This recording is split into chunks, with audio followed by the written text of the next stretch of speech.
Hey there, I'm Scott McLean. This is Counting the Cost on Al Jazeera, your look at the world of business and economics. Global energy supplies are being strangled. Flows are disrupted at three major routes: the Strait of Hormuz, the al-Mandeb, and the Black Sea. Is the world heading for another oil shock or an oil delivery crisis? Energy markets are on edge again. Conflicts in the Middle East and Ukraine are driving up oil, shipping, and insurance costs. Consumers worldwide are already feeling the squeeze. How much worse could it get?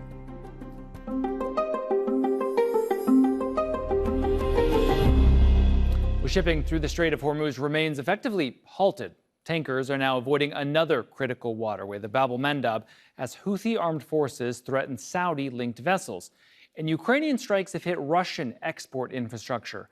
Three major routes are now disrupted all at once: the Gulf, the Red Sea, and the Black Sea. Together, they threaten flows equivalent to nearly a quarter of global oil supply, just as reserves sit at multi-year lows. Goldman Sachs says oil could rise above $120 a barrel by the last 3 months of the year if disruptions in the Strait of Hormuz alone persist. Economies worldwide are bracing for another energy shock. But how severe could it become? Fintan Monahan reports. The situation in the Middle East remains volatile, shifting between periods of calm and outbreaks of conflict. The most recent round of attacks has renewed global fears over energy security. Iran hit commercial shipping and U.S. bases across the region. Meanwhile, the U.S. launched strikes on targets in Iran. Both accused the other of undermining the ceasefire and triggering the latest round of escalation. It's once again highlighted the vulnerability of the Strait of Hormuz. 20% of the world's oil and gas flows through this key shipping lane, along with many other key inputs for products like fertilizer and industrial chemicals. But traffic has dropped substantially due to the war. Insurance costs are soaring, and shipping companies must weigh the risks to their vessels and the sailors that crew them. The Hormuz Strait has faced disruptions since March, when the Iran conflict began. Saudi Arabia, one of the world's largest oil exporters, has been taking steps to bypass the now unreliable route. Pipes have redirected oil to the Red Sea port of Yanbu. That's enabled 3 million additional barrels to reach international markets.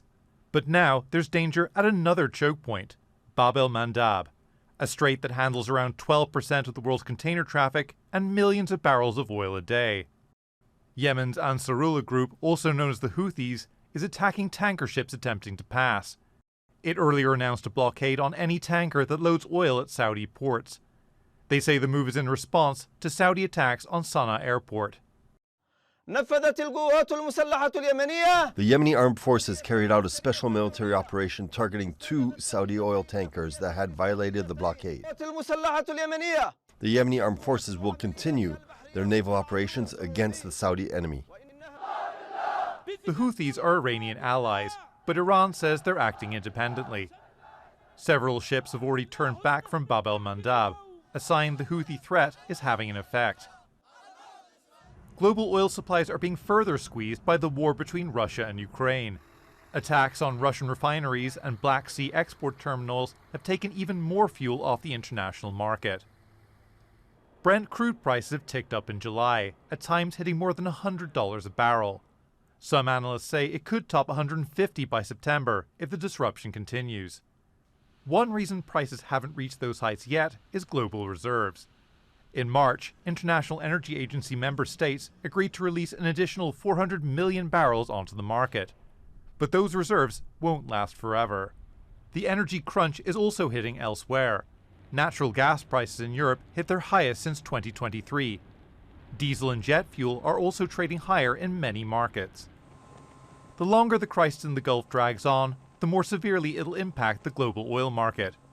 And as prices rise and supplies tighten, consumers around the world will suffer the consequences. Fintan Monahan, Al Jazeera, for Counting the Cost. All right, let's discuss this further with our panel of guests. Joining us from Vienna is Johannes Benini. He is the Director of Energy and Politics at JBC Vienna. That's an energy market research firm. In Athens, we're joined by Dimitris Maniatis. He is the CEO of Marisks. That is a maritime risk management organization. And in Warsaw, we are joined by Mark Ostwald. He is the chief economist and global strategist at ADM Investor Services International. Thank you all so much for being here, gentlemen. I want to start off by asking you, of course, about the situation in this part of the world, the Middle East. And for all intents and purposes, the Strait of Hormuz, unfortunately for the global oil markets, is shut. Obviously, this has had a huge impact on the ability of these Gulf countries to get their oil and gas products out to market. But the Saudis, we know, have always had a bit of an escape hatch called the East-West Pipeline, where they've been able to divert about 2/3 of what would have normally gone through the Strait of Hormuz out here through the Red Sea. But as we explained in our story earlier, the Houthis are blocking or threatening to block or fire at ships in the Bab al-Mandeb. There are some Saudi ships getting through, but it's about half, down by about half over the last couple of weeks. So where are ships from Saudi having to go right now? Well, they don't have a lot of good options, and so they are having to go out here through the Suez Canal, out through the Mediterranean, and all the way around Africa. If this were a shipment bound, for example, for Japan, out the Bab al-Mandeb, this would take 4 weeks. This way, though, it's taking about 8 weeks. So, Johannes, my question is for you. Is there some network of pipelines that I've missed here where the Saudis can more easily get their oil out to market, or is this still the best option that they have at this stage of the game? Well, the pipeline that they are making use of is the Suez pipeline that helps them to bypass the Suez Canal. The Suez Canal has a limitation. Ships going through there can load maybe 1 million barrels. That's the so-called Suezmax size. But, you know, the working horse in the shipping business are the VLCCs, and they would load, let's say, 2 million barrels. So what you have to do is you load your VLCC in Yanbu and you move up to Suez pipeline, pump it in. Half of it, you go with half-loaded VLCCs through the Suez Canal, and then you go on the other side to City Korea, where normally the Europeans would come and load their ships, and you're again filling up your vessel. Or you use smaller Suezmaxes to make ship-to-ship transfer. It doesn't really matter what you do. It is becoming very costly indeed. Dimitris, when it comes to the Bab al-Mandeb, because that's what has more recently been in the news, and that is the big threat right now that the Houthis have to potentially completely shut it off. What is the cost-benefit analysis that's going on with shipping companies? What is the risk and what is the potential reward? And who is making that decision? Well, the Houthis have been very specific in their targeting criteria from the very beginning of their previous maritime campaign. That started in 23. So we're focusing very much on the lingo, on the wording, exactly what they're describing as a vessel being within the targeting criteria. Right now, and based on the previous attacks they conducted, it's exclusively for Saudi-linked vessels, either owned or managed by Saudi companies. This would come down to Bahri, Aramco, and basically those companies. So the risk right now is based on those vessels, but it may very soon extend to vessels that are in any way affiliated with Saudi exports. So a vessel might be Greek-owned and chartered by a Japanese charterer, but if the load, for example, is from Yanbu, Saudi, then it may fit the targeting criteria. The decision ultimately lies with the ship owner. He has the legal obligation towards the vessel and the crew for the safety and security of both. Mark, we all remember a couple of years ago when there was a ship that got stuck in the Suez Canal. Now we obviously have a lot more critical oil and gas going through the Suez Canal. How worried are you about that link to the rest of the world being cut off? What would that do to the global economy? One should be worried. I think one has to balance out a couple of things. We've already seen a huge amount of demand destruction, but is it outright demand destruction, or have the 4 crises that we've had, COVID, the Russian invasion of Ukraine, trade tariffs, or US tariff wars, and now the Persian Gulf and Red Sea crises, actually made people that much more better to innovate? The commodity and energy industry is spectacular in its ability to innovate, to find new routes. The costs obviously have to be borne by businesses and consumers, and that shouldn't be underestimated. But the threat is very real and it's escalating. I think it's cumulative, but one shouldn't underestimate, as we've seen actually in most economies around the world, the degree of resilience there that is there from the innovations that people have adopted. So it's worrying, but not as worrying and catastrophic as perhaps some might make out.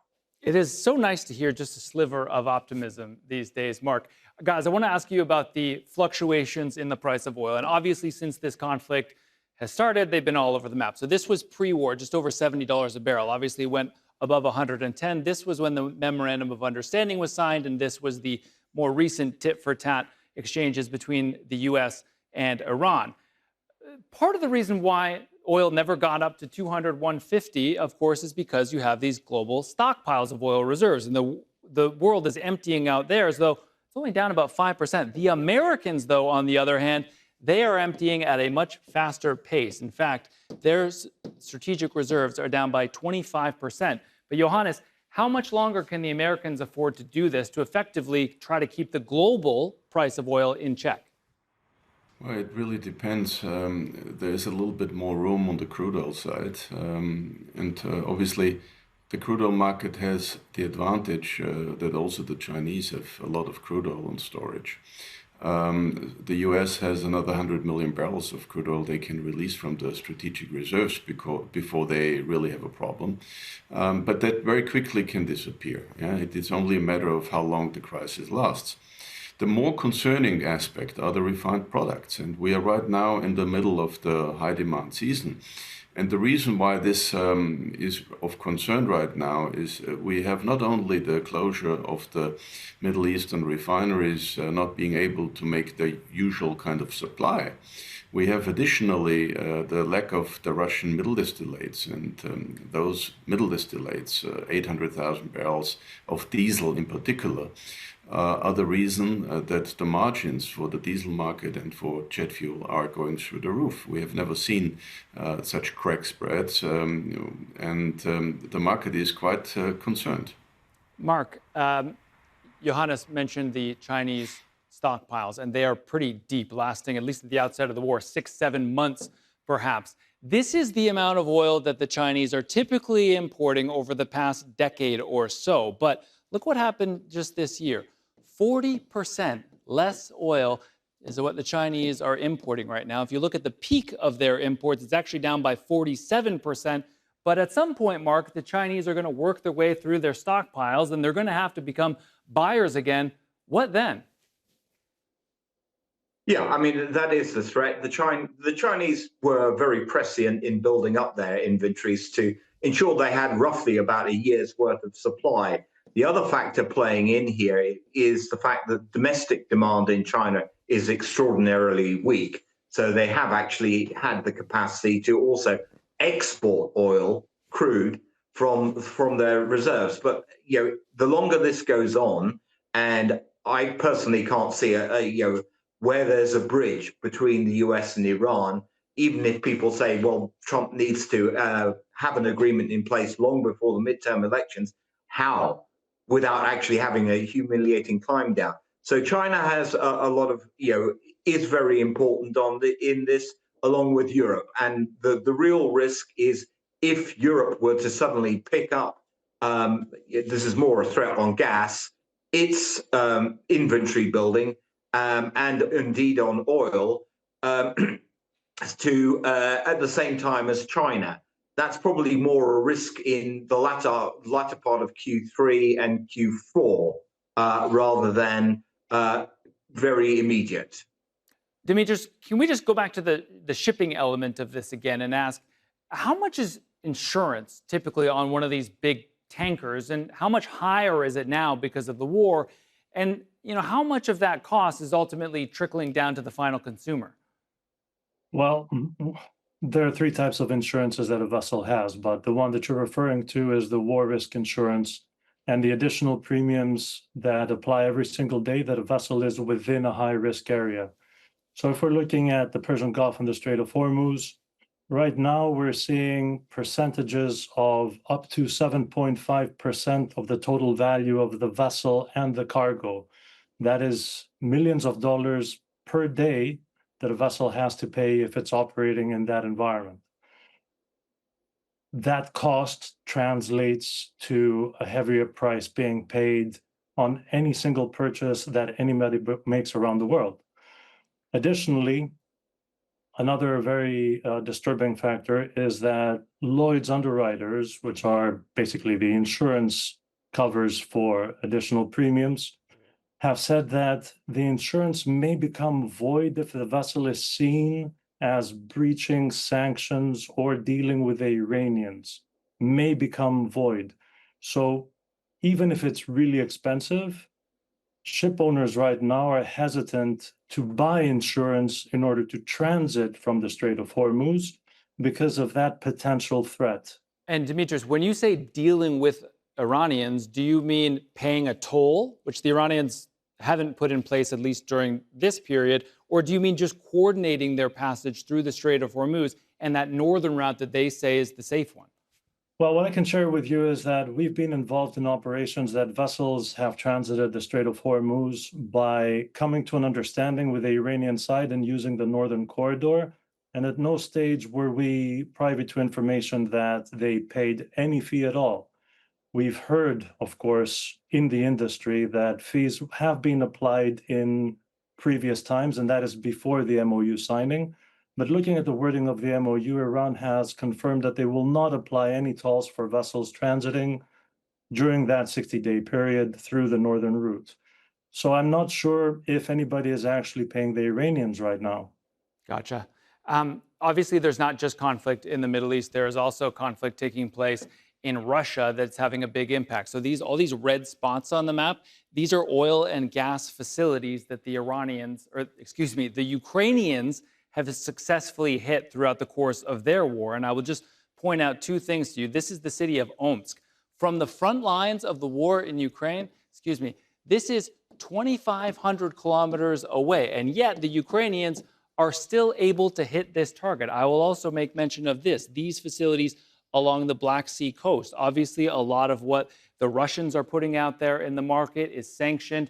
It is part of their shadow fleet. But Johannes, has the market already factored this in because Russian oil and gas has been sanctioned for so long? Or does the existence of those shadow fleets still need to be taken into account or still have an impact on the global price of oil? Well, the market has in particularly been hit by the export stop of Russia on their middle distillate, on their gas oil. And yes, that has been factored in. When the memorandum was in place, the premium of diesel over crude oil, the so-called crack spread, was around $40 a barrel, briefly at 35, but basically around $40. And it was then moving higher and higher, and that was because the Russians couldn't export anymore that much. And right now we're at 85. So I would say that the main reason why this premium has been building up so high is because there is this lack of diesel. And just to be clear, I mean, Europe is not buying anything of that directly, but it has been going to Turkey, Brazil, Egypt. And Turkey was, buying and using Russian diesel and exporting their own production to countries like Greece and Italy. They're now struggling to buy elsewhere. Brazil is hot. They're in the market right now, competing heavily for U.S. barrels. And, the U.S., they're producing at record amounts. They're supplying Europe. They are now also trying to supply Brazil. But the market right now is extremely tight. Yeah? But what also comes on top of it, that the Ukrainians have been attacking Novorossiysk, and there is a loading port for the Kazakh CPC pipeline. And so the Kazakh volumes that are going out, and the CPC pipeline from Kazakhstan is about 1.7 million barrels of capacity. So they are now only exporting half of it. So the market is really concerned on multiple fronts. Gentlemen, I just want to pause the conversation briefly and just ask you about the current price of oil, which is sitting somewhere around $90 a barrel, give or take, and ask you whether it's worth it. So oil recently traded at around $100 per barrel. But the price you see on screen is usually the futures price, the cost of a contract for oil to be delivered at a specified month. It reflects expectations about supply, demand, inventories, and geopolitical risk. But some physical barrels bought for prompt delivery were already selling at a higher price as buyers compete for scarce and accessible supplies. Many buyers are also facing additional costs from freight, war risk insurance, delays, and rerouting. War can also push up the sticker price before anything has really happened to oil supplies, and that's because traders price the possibility of future disruption. Oil briefly settled above $100 on July 23rd when Houthis claimed attacks on 2 Saudi oil tankers, but fell back below $90 when the U.S. paused strikes on Iran to allow more negotiation time. This shows how quickly the price of risk can appear or disappear. So, gentlemen, obviously I know that people are not going out and buying an actual barrel of oil, but humor me for a second. Johannes, is the price of oil at its current level worth it? Yes, if you don't have it and you need it, it's certainly worth it. You have to bear in mind that the Chinese, for instance, above $80, $90, they hardly would buy. That's why they have the inventories. And that's now, when the market is above that level, the volatility is extremely high because those who need it desperately, they will come and pay literally every price. Others who don't need to buy, they will refrain from purchasing. But of course, what makes it very difficult is all these statements coming particularly from the White House. You may consider that more trying to influence the prices. But what will not stop prices going higher is the need for the barrel. And so, yes, if you need the oil, you will pay, and you probably will pay even double. Wow. Dimitris, do you agree? Is the current level, the current price of oil, $90 a barrel, give or take, is that worth it? Undervalued, overvalued? What do you think? I think it's worth it because if you take under consideration that all the additional costs per barrel are not in the cents, but in the dollars, I'm personally, and without being an expert on oil and prices, I'm still shocked that it remains at 90 per barrel. Mark, what do you think? Is it worth it?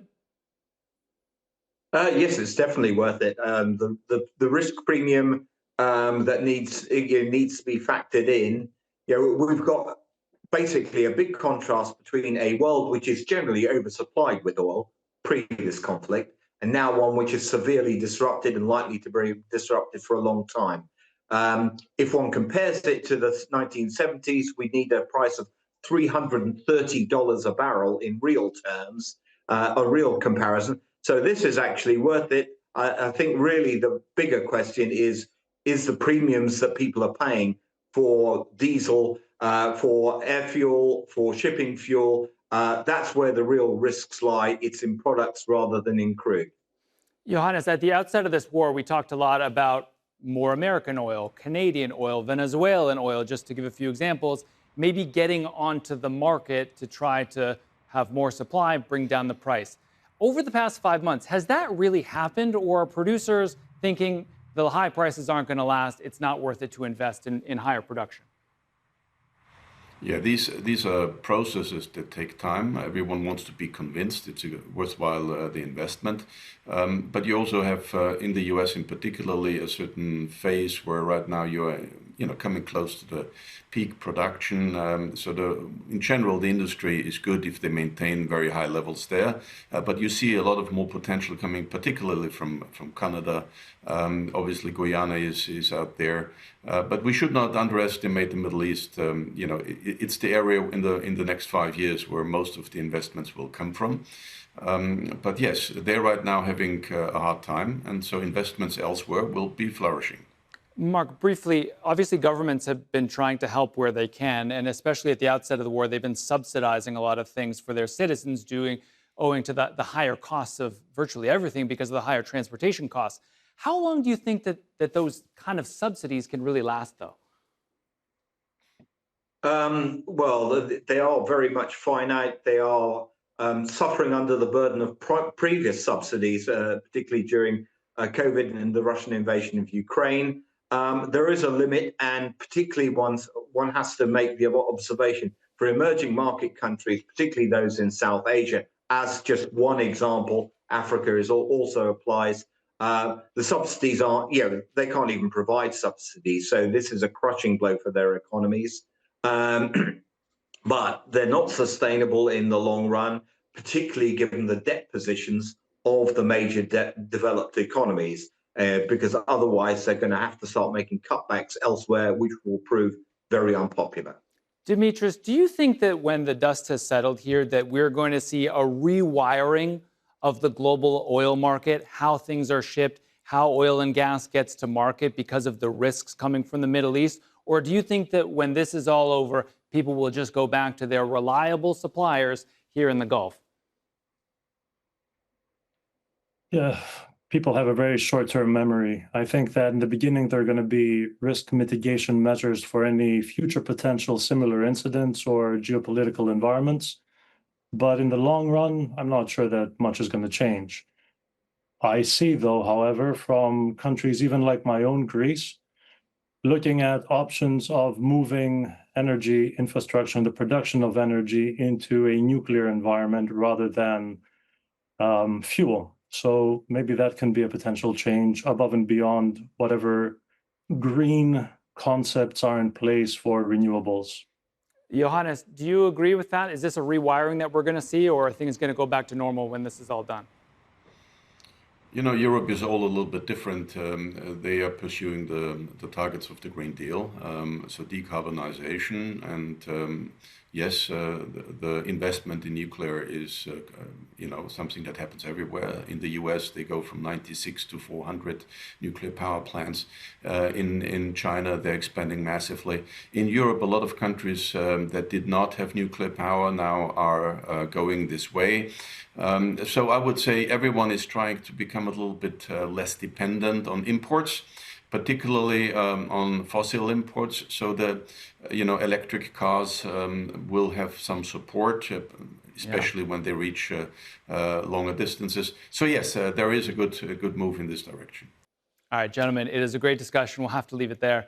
Johannes Benini, Director of Energy and Politics at JBC Vienna, Dimitris Maniatis, CEO of Marisks, and Mark Ostwald, Chief Economist and Global Strategist at ADM Investor Services International. Thank you all once again for your time today.